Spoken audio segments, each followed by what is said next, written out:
My world imploded on a Tuesday. It wasn't a dramatic explosion, more like a silent, gut-wrenching collapse.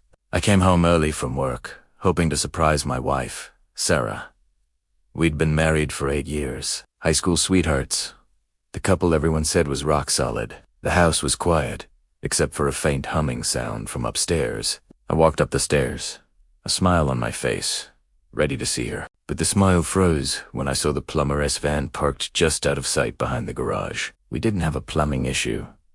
A cold dread washed over me. I'd installed security cameras a few months ago, after a minor break-in down the street. I never thought I'd use them to spy on my own life. My hands were shaking as I pulled out my phone and opened the app. The camera in our bedroom was active.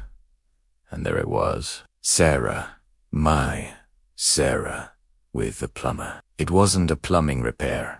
It was a betrayal so profound it felt like the air was being sucked out of my lungs. I just stood there, on T-Stiers, watching my marriage die on a tiny screen. I didn't confront them. I couldn't. The rage was a physical thing. A hot, roaring fire in my chest. But underneath it was a grief so deep it was I quietly backed out of the house, got in my car and just drove. I don't know where I went, but I ended up by the lake where I'd proposed to her. For the next few hours, I replayed everything, every laugh, every promise, every shared dream. Was any of it real? The man she was with, his name was Mike. He was part of our social circle, a friendly guy who had done some work for our neighbors. He was married to a woman named Jessica, who was friends with Sarah. The level of deceit was staggering. As the sun set, the grief started to curdle into something else, something cold and sharp. Revenge. But what kind of revenge would ever balance the scales of this kind of heartbreak?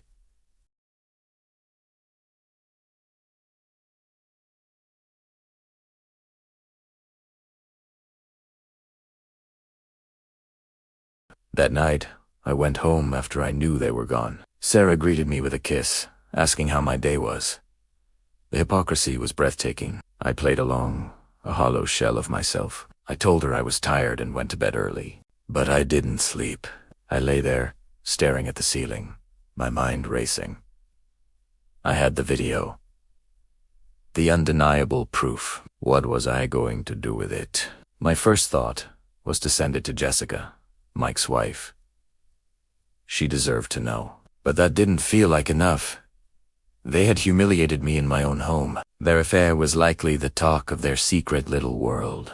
They felt safe, hidden. I decided they shouldn't feel safe anymore. Our town is small. Everyone knows everyone. Reputations are everything. And I was about to set theirs on fire. I started making a list, not just of their friends, but of everyone important in our community. The members of the country club where they flaunted their happy family lives, the parents from their kids' schools, the people on the local town council, everyone who looked at them and saw perfect, respectable people. The plan took shape over the next week. It was my obsession. During the day, I was the perfect, oblivious husband. At night, I was a ghost, compiling email addresses, social media profiles, and phone numbers. I downloaded the video from the security server and saved it onto a dozen different drives. I created anonymous email accounts and burner social media profiles. Sarah was acting strange, a little too nice, a little too attentive. She probably thought she was getting away with it. The guilt, if she had any, was manifesting as over-the-top affection. It made my skin crawl. Every time she touched me, all I could see was the video. All I could feel was the rage. I talked to a lawyer, discreetly. I needed to know my rights, how to protect myself when the fallout came.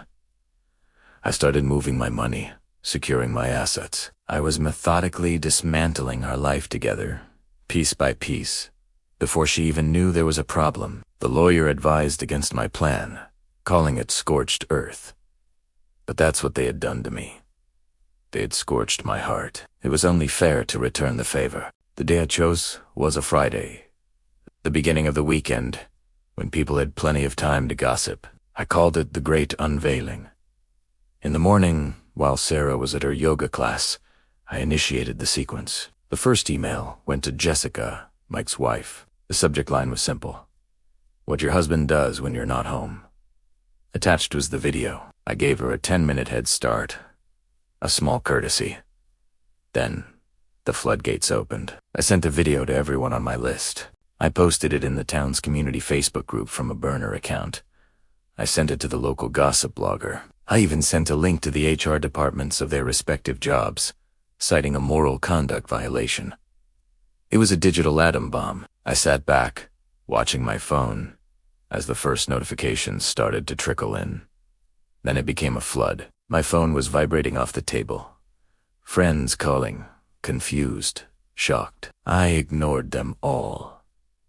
I packed a bag, walked out of the house for the last time, and drove to a small motel a few towns over. I turned off my phone. Phase 1 was complete. The aftermath was exactly as chaotic as I had imagined. When I turned my phone back on the next day, I had hundreds of missed calls and texts. Sarah had left me dozens of frantic, screaming voicemails. They started with confusion, then denial, then rage, then pitiful begging. Mike had apparently been kicked out of his house by Jessica, who, according to a mutual friend, had calmly packed his things in trash bags and thrown them on the lawn. The community Facebook group had exploded. The post had been taken down, but not before it had been seen and shared hundreds of times. Screen recordings were circulating through group chats all over town. They were pariahs. They were the scandal of the year. I heard Mike was fired from his job. The plumbing company he worked for couldn't afford the hit to their reputation. Sarah, who did volunteer work at the local library, was quietly asked to stop coming in. Friends disowned them. They were uninvited from parties. They couldn't go to the grocery store without getting stares and whispers. It was total social annihilation. Do I feel guilty? Sometimes, a small part of me wonders if I went too far. I didn't just expose an affair. I detonated their lives. But then I remember the feeling of standing on those stairs, my heart cracking into a million pieces. They didn't think about the consequences. They didn't think about me, or Jessica, or their own children who would inevitably be affected by the fallout. They acted out of pure selfishness. My revenge was calculated. It was cold, but it was a direct response to the pain they inflicted. It was a message. Actions have consequences, and sometimes those consequences are devastating. I started my own life over. I moved to a new city, got a new job. I'm slowly healing. It's a long process. The trust is gone, not just in others, but in my own judgment. But I'm rebuilding. As for Sarah and Mike, from what I hear, they're still together. Misery loves company, I suppose. They're living in a small apartment on the outskirts of town, trying to pick up the pieces. They have each other, but they lost everything else. Some might say, I'm a monster for what I did. Maybe I am. But sometimes, when you're pushed into the abyss, the only way out is to burn everything down. And from the ashes, I'm learning to rise again. Thanks for listening to my story. If you've ever been through something similar, know that you're not alone, and you will get through it. Don't forget to like and subscribe for more stories.